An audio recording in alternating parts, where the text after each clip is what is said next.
ഞാനിപ്പോൾ പറഞ്ഞു വരുന്നത് കഴിഞ്ഞ ദിവസം സകല മാധ്യമങ്ങളും വിട്ടുപോയ ചില പ്രധാനപ്പെട്ട കാര്യങ്ങളെക്കുറിച്ച് സംസാരിക്കാനാണ്. വലിച്ചു നീട്ടാതെ തന്നെ നേരെ വിഷയത്തിലേക്ക് കടക്കാം. ചരിത്രം എപ്പോഴും വിജയിച്ചവരെ കുറിച്ചാണ് സംസാരിക്കാറുള്ളത്, അല്ലേ? എന്നാൽ തോറ്റവരുടെ കഥകൾക്ക് ഒരു പ്രത്യേകത കൂടിയുണ്ട്.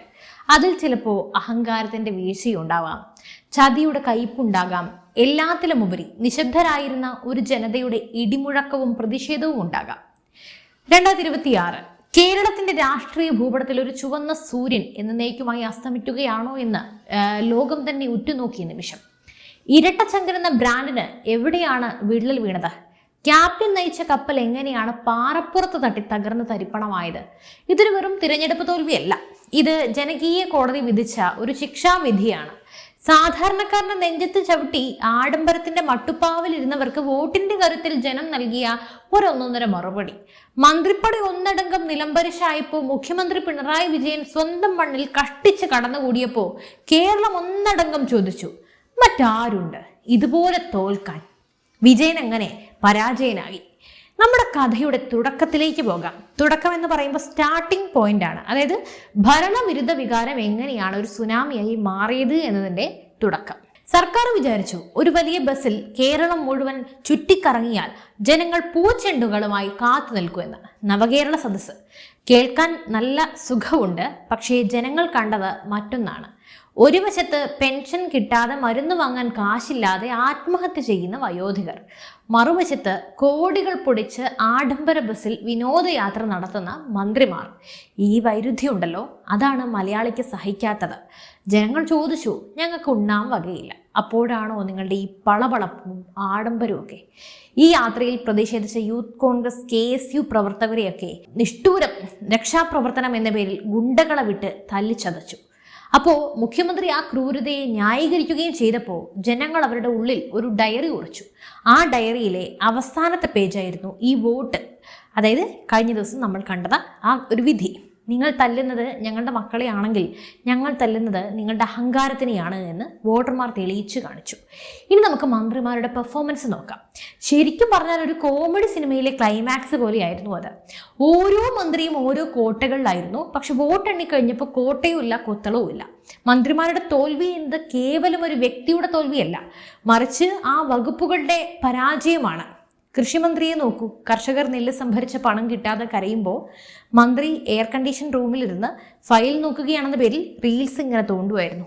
ഗതാഗത വകുപ്പ് നോക്കിയാൽ KSRTCയിലെ ജീവനക്കാർക്ക് ശമ്പളമില്ല, പക്ഷെ വണ്ടിക്ക് പെയിന്റ് അടിക്കാനും നമ്മുടെ മന്ത്രിക്ക് ചുറ്റിക്കറങ്ങാനും എല്ലാത്തിനും കോടികൾ. ആരോഗ്യവകുപ്പോ ഒന്നും പറയാത്തതാണ് നല്ലത്. പഴയ പ്രതാപം എല്ലാം പോയി, ഇന്ന് വിവാദങ്ങളുടെ പ്രഭവ കേന്ദ്രമായി മാറി. ജനങ്ങൾ നിരീക്ഷിക്കുന്നുണ്ടായിരുന്നു, മന്ത്രിമാർ ജനസേവകരല്ല, മറിച്ച് യജമാനന്മാരെ പോലെ പെരുമാറുന്നത് അവർക്ക് മടുത്തു. ഓരോ മന്ത്രിയുടെയും മണ്ഡലത്തിൽ വോട്ട് കുറഞ്ഞത് പരിശോധിച്ചാൽ നമുക്കൊരു കാര്യം വ്യക്തമാകും. അവർ ജനങ്ങളിൽ നിന്നും അത്രമേൽ അകന്നിരുന്നു.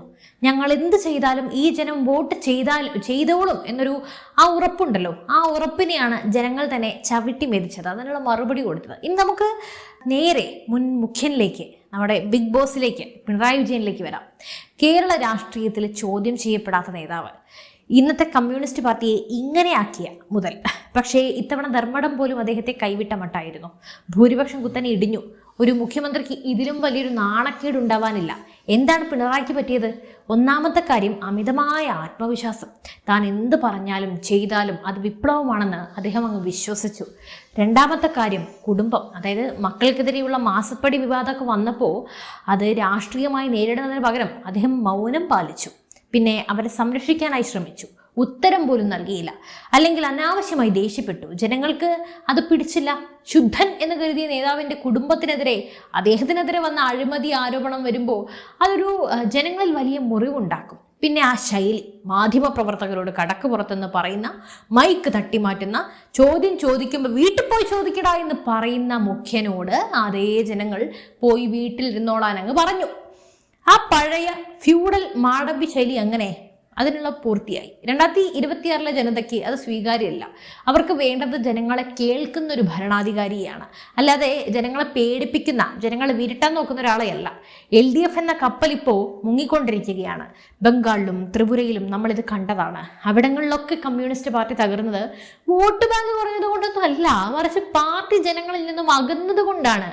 അവർക്ക് കാര്യം കാണാൻ കഴുതക്കാലം പിടിക്കണമെന്ന് പറഞ്ഞ പോലെയാണ് ഇലക്ഷൻ ആകുമ്പോൾ ജനങ്ങളുടെ കാല് പിടിക്കാനായി വരുന്നത്. കേരളത്തിൽ ഇന്നത്തെ സ്ഥിതിയും മറിച്ചല്ല. താഴെത്തട്ടിലുള്ള സഖാക്കൾക്ക് പോലും ഇന്ന് നേതാക്കളെ കാണാൻ കിട്ടുന്നില്ല.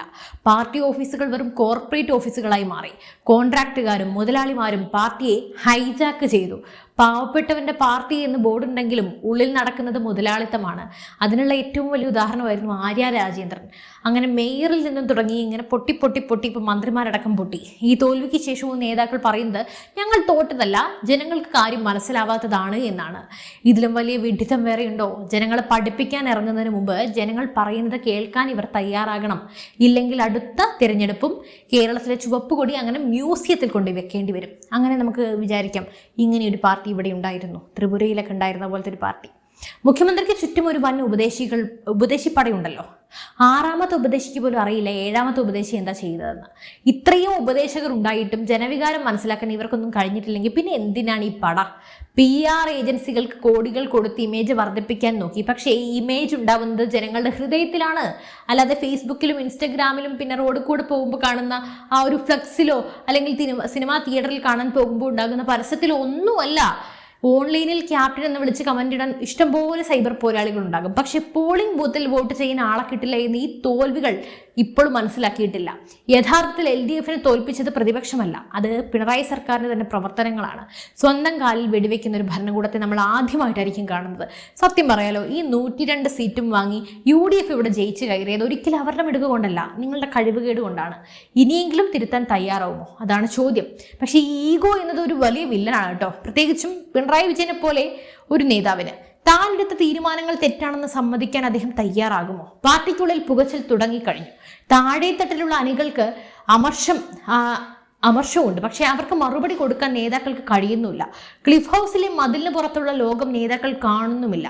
ആഡംബര കാറിലിരുന്ന് AC കൊണ്ട് ജനങ്ങളെ കാണുമ്പോൾ കിട്ടുന്ന കാഴ്ചയല്ല, നടന്നു പോകുമ്പോൾ മണ്ണിലേക്ക് ചവിട്ടി ഇറങ്ങി ജനങ്ങൾ പറയുന്നത് കേൾക്കുമ്പോൾ കിട്ടുന്ന ആ ഒരു സത്യം.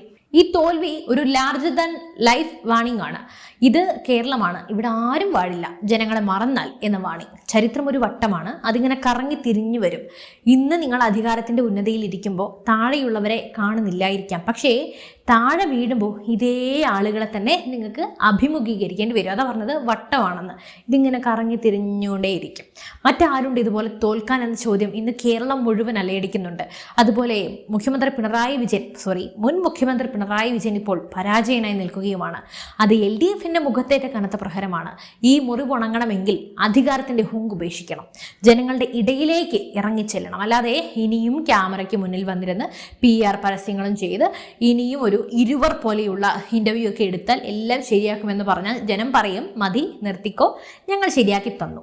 ഇതൊരു അവസാനമല്ല, രാഷ്ട്രീയത്തിൽ ഒന്നും അവസാനമല്ല. പക്ഷേ ഇതൊരു വലിയ താക്കീതാണ്. വിനീതരാകുക, ജനങ്ങളെ സേവിക്കുക, അല്ലാതെ ഭരിക്കുകയല്ല വേണ്ടത്. ഏകാധിപത്യ ഭരണമൊന്നും ഇവിടെ നടക്കില്ല. ഇത് കേരളമാണ്. അഹങ്കാരത്തിന്റെ കോട്ടകൾ തകരും, ജനതയുടെ വിധി നടപ്പിലാകും.